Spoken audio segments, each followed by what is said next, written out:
반갑습니다. 오늘 또, 오늘은 사실 토요일입니다, 토요일. 예, 그래가지고요. 어제까지 이제 금요일까지 강의, 지난주 월요일부터 이제 금요일까지 매일 열심히, 그게 다 장시간 거의 강의였기 때문에, 꽤나 힘든 일정을 보냈습니다. 다음 주도 지금 좀 만만치가 않아가지고 걱정이 많은데요. 강의를 준비할 시간이, 너무 모자랍니다. 그래서 지금 토요일하고 일요일 날, 원래는 서울에 제 집으로 돌아가려고 했으나 결국은 못 돌아가고 대전에서 지금 이쪽은 스카이파크라는 호텔인데요. 여기서 두 밤을 머물기로 했습니다. 그래서 호텔방에서 계속 일을 열심히 하고 있는데요. 잠시 영상을 킨 이유는 제가 새롭게 만든 컨텐츠를 하나 소개해 드리려고 합니다. 요즘 뭐 AI, 모든 게 다 AI. 저도 굉장히 많이 쓰고 있습니다. 뭐 챗GPT도 지금은 유료를 쓰지 않는데 제가 유료를 오랫동안 썼거든요. 근데 이게 조금 이제 약하구나 해서 유료를 쓰고 있는 건 좀 다른 것들을 쓰고 있습니다. 몇 가지요. 뭐 제미나이를 포함해서 쓰고 있는데 AI를 활용한 의사결정 과정 8시간짜리로 컨텐츠를 좀 만들었습니다. 그래가지고 이걸 좀 소개를 해드리려고 하는데 제가 이제 최근에 이렇게 좀 강의를 하고, 또 여러 많은 분들도 만나고, 뭐 이렇게 지금 뭐 하다 보니까, 인연들이 많거든요. 그래서 어제는 대전에서, 대전에서 일하고 계시는, 우리 교육기관 중에 HR 커넥트라는 회사가 있습니다. 여기 이 회사를 잘 이끌고 계시는 우리 박상민 대표님, 정말 오랜만에 가끔 뭐 통화하고 카톡은 주고받았으나 오랫동안 못 뵙고 있었는데 서로 바쁘니까요. 마침 뵀습니다. 그래서 같이 저녁 식사를 오랜만에 함께 했는데 너무 좋았어요. 그래서 식사를 하면서 이런저런 말씀을 좀 나눴었는데 AI 기반의 어떤 컨텐츠들을 많이 요구한다. 그래서 저도 뭐 제가 지금 강의하고 있는 내용들 중에서도 AI를 활용한 내용이 이제 꽤나 많거든요. 근데 여기서 이제 하나 좀 제가 좀 들었던 생각은 어떤 거냐면, 이제 AI에게 모든 걸 다 맡기고 알아서 한다는 조금 위험할 수 있다라는 생각이 듭니다. 예를 들면, 저 같은 경우에는 이제 또 논문 같은 거, 또 이제 뭐 계속 스터디를 하면서 이제 컨텐츠도 만들고 뭐 이러다 보니까요.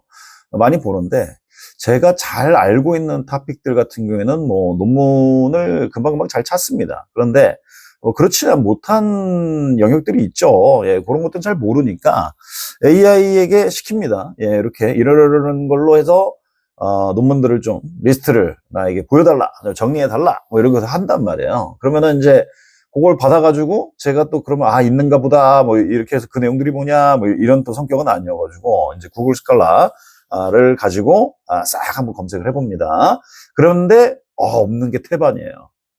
진짜 없는 게 너무나도 많습니다. 그러면 이 얘기는 뭐냐? 완전 믿으면 안 된다는 얘기가 되는 거죠. 우리가 이제 할루시네이션이라고 많이 부르기도 하고요.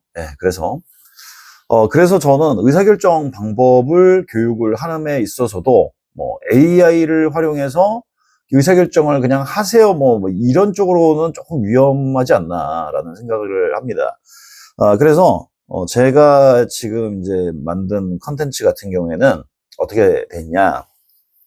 일단 기존의 문제 해결이나 뭐 의사 결정이나 이런 기존 방법론을 일단 배우셔야 된다로 바라봅니다. 그래서 간략하게나마 기존의 의사결정법을 먼저 배워놓고 그걸 갖다가 AI에 접목하는 방법을 알려드려요. 그래서 저는 주로 제미나이를 씁니다. 그래서 제미나이에서도 이제 잼스 만드는 걸로 연결을 보통 시키거든요. 그래서 제가 아젠다를 좀 소개해 드릴게요. 그래서 제가 8시간 기준으로 했을 때 모듈 첫 번째 내용이 이겁니다. AI 시대의 의사결정과 제미나이, 잼스 활용 준비. 요거 여기다가 지금 1시간 정도 쓰거든요.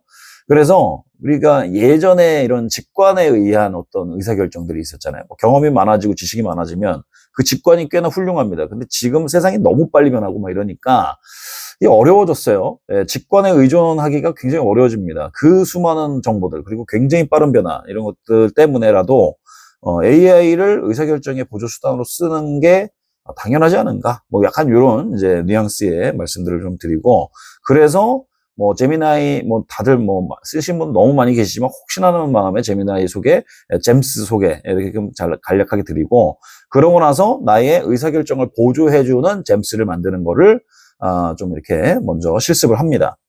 요거 하면 이제 간단히 하니까 이제 뭐 1시간 정도 걸리고요. 그 다음에 두 번째 모듈이 AI를 활용한 창의적 아이디어 도출. 우리가 이제 대안을 마련하려면 이제 아이디어를 많이 크리에이션 해야 되잖아요.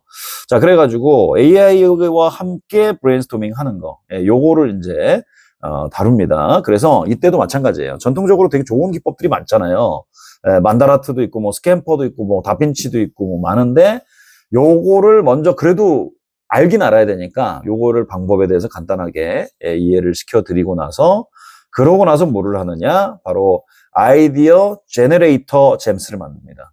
그래가지고요, 방금 전에 말씀드렸던 기존의 전통적인 뭐 레거시 방법들 뭐 이런 거를 갖다가 잼스로 만드는 방법을 알려드리고, 그걸 실습해서 자신만의 아이디어 제너레이션하는 잼스를 가져가시는 거죠. 그러면 이제 자기 업무를 넣음으로써 앞으로 그렇게 쓸 수 있다 이거죠. 물론 이제 제가 이걸 하면서 이제 항상 그 좀 우려가 되는 건, 회사 보안 정책하고 부딪히는 경우가 많아요. 이제 그런 부분은 제가 어떻게 해결해 드릴 수 있지는 않으니까 일단은 자신의 것들을 만들어 가는 걸로, 그러면은 회사의 보안 정책상 사용 가능하신 범위에서 이제 활용을 하시면 좋을 것 같습니다. 자, 그렇게 해가지고 요거 하는데 한 2시간 정도 보통 걸려요. 그래서 한 2시간 정도 진행을 하고, 그 다음에 이제 모듈 3로 넘어갑니다. 모듈 3는 이제 어떤 내용이냐, 합리적 의사결정을 하기 위한 방법이에요. 그래서 이걸 또 역시나 AI를 쓰는데, 일단은 합리적 의사결정을 하는 데 있어서 또 전통적으로 살아남은 되게 좋은 기법들이 있단 말이죠. 예를 들면은 뭐 쌍비교 분석법을 쓴다든지, 또는 뭐 절대 요소, 상대 요소를 바탕으로 해가지고 의사결정하는 기법들, 이런 것들을, 레거시 방법들을 먼저 어느 정도 이해를 해야 됩니다. 왜 해야 되느냐? 아까도 말씀드렸지만 AI가 엉뚱한 답을 냈을 때, 그랬을 때 그거를 인간이 보고 판단할 줄 알고 그거를 수정을 시켜야 되잖아요. 이런 거를 위해서 알아야 된다. 방법을 모르고 AI한테 의존을 하면 자칫하면은 엉뚱한 결과를 갖다가 옳은 줄 알고 믿게 된다. 큰일 날 일이잖아요, 사실. 그래서 일을 시키는 사람이 되려면 결국은 내가 잘 알아야 잘 시킨단 말이죠. 그런 취지입니다. 자, 그래서 여기서도 의사결정을 하기 위한 잼스를 만들어요. 그래서 이제 요때 뭐 예를 들면 아까 말씀드렸던 쌍비교 분석법이라든지 어떤 의사결정의 다양한 방법들, 요것들을 적용해서 넣는 방법. 그래서 이제 자신만의 앞에서 나왔던 다양한 아이디어에 대해서 의사결정을 하는 이러한 잼스를 만들어 갑니다. 그러면 이제 업무에 복귀하시면 이제 실제 나의 업무를 집어넣을 때 여러 가지 아이디어를 제너레이션하고 요걸 바탕으로 해서 의사결정들을 쫙 하는 거죠. 어느 게 더 나은 결정인가. 자, 요거 하고 나면 이제 마지막 모듈로 가게 됩니다. 모듈 4. 요건 뭐냐면은 최종적으로 여러 가지 대안들 중에서 후보안을 뽑고 나요. 그러면 이거를 AI를 잘 활용해서 리스크 관리를 하는 것까지 갑니다. 그래서 다양한 리스크를 예측하고 시나리오 플래닝을 하는 거죠. 이때 이 방대한 어떤 그 리스크들, 우리 인간이 다 좀 이렇게 알아내기 어려운 이런 것들을, 예를 들면은 뭐 패스트 분석이나 수압 분석 등 다양한 그 프레임워크들이 있잖아요. 이런 것과 결합을 시켜서 AI가 뽑아낼 수 있게끔 만드는 거죠. 그러면 그걸 우리가 인간이 보면서 요거는 맞는 것 같아, 뭐 좀 틀린 것 같아, 요건 좀 더 보완해야 될 것 같아, 이런 식으로 정리를 하고요. 그리고 이제 어느 정도 리스크들을, 잠재 문제들을 쭉 뽑아내고 나면 이제 우리가 뭘 할 수 있느냐, 이 리스크 대응에 대한 기본적인 방안들이 있잖아요. 이거 그냥 감내하고 그냥 수용하고 갈 거냐, 회피할 거냐, 아니면 다른 걸로 전이시킬 거냐, 전가시킬 거냐, 또는 완화시킬 거냐, 이게 이제 리스크를 대응하는 4가지 타입이란 말이죠. 이거 다 전통적인 방법들을 일단 알아야 돼요. 이것도 뭐 probability와 seriousness를 기준으로 해서 판단하는 방법들은 기본적으로 알아야 인간도 AI한테 제대로 일을 시킬 수 있다, 이 얘기죠. 자, 그래서 이런 방법들을 좀 익히고, 그러고 나서 리스크 매니저 잼스를 만듭니다. 방금 전에 이제 말씀드렸던 그런 사안들을 어떻게 잼스로 만드는지 알려드리고, 요거를 이제 잼스로 만들어서 본인의 업무에서 계속 쓰실 수 있게끔 가져가실 수 있게 이렇게 해드리고요. 최종적으로 다시 한번 이제 클로징을 하면서 강조드리는 부분은 바로 뭐냐면은, 인간이 AI한테 다 맡기고 나면 뭐 그러면 할 일이 없느냐? 절대 아니라는 거죠. 인간이 그 본인이 가지고 있는 지식과 경험과 그 직관이 발동을 해서 AI에게 제대로 질문하고 제대로 지시하고 그리고 AI가 뽑은 결과에 대해서 냉정하게 판단해보고 최종적으로 결국은 그 결과에 대한 실행의 책임은 인간에게 있다라는 점에 대해서 마지막으로 강조를 드립니다. 이렇게가 해서 8시간 운영을 하는데요. 뭐 의사결정 방법도 있고, 상황 분석 방법, 뭐 원인 규명 방법 이런 것들을 이미 이제 AI를 결합해서 하고 있는데 사실 난이도가 너무 낮잖아요. 이게 뭐 AI 쓰는 게 뭐 어렵습니까? 그 바이브 코딩하는 것도 사실 그렇게 어렵지 않은데 더 쉽죠. 프롬프트를 가지고 잘 쓰는 거는 솔직히 안 해봐서 어렵다 뭐 이렇게 느껴지는 거지 막상 조금 해보면 조금 연세가 많으신 분들도 그렇게 어렵지 않다. 자, 이런 말씀 좀 드리고 싶습니다. 그래서 조금 시니어 리더님들한테 당연 너무 추천드리고 젊으신 분들은 좀 상대적으로 더 잘 쓰시는 것 같긴 해요. 자, 그런 식으로 제가 좀 새롭게 컨텐츠를 좀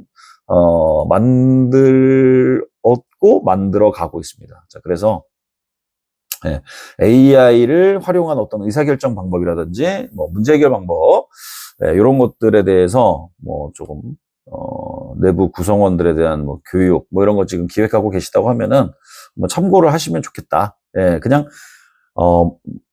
제가 그냥 어제 박 대표님하고도 좀 이야기를 하면서 많이 느꼈던 거는 뭐냐면 우리가 이게 AI를 활용한 어떤 뭐 의사결정 뭐 이렇다고 하면은 AI 전문가에게 이 교육을 맡길 것인가, 의사결정 전문가에게 이 교육을 맡길 것인가, 좀 저는 전자에 있어서 앞에 말씀드렸던 자칫하면 옳지 않은 방법으로 의사결정을 하실 수도 있기 때문에 이런 부분은 좀 주의가 필요하다라는 말씀을 드리고 싶고요.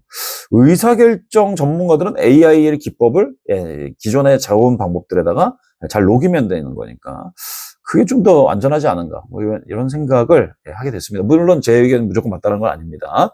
그래서 그거는 의사결정을 하시는 입장에서 한번 판단해 보시면 좋겠고 제가 드리는 말씀조차도 AI에게 한번 너가 한번 판단해봐라.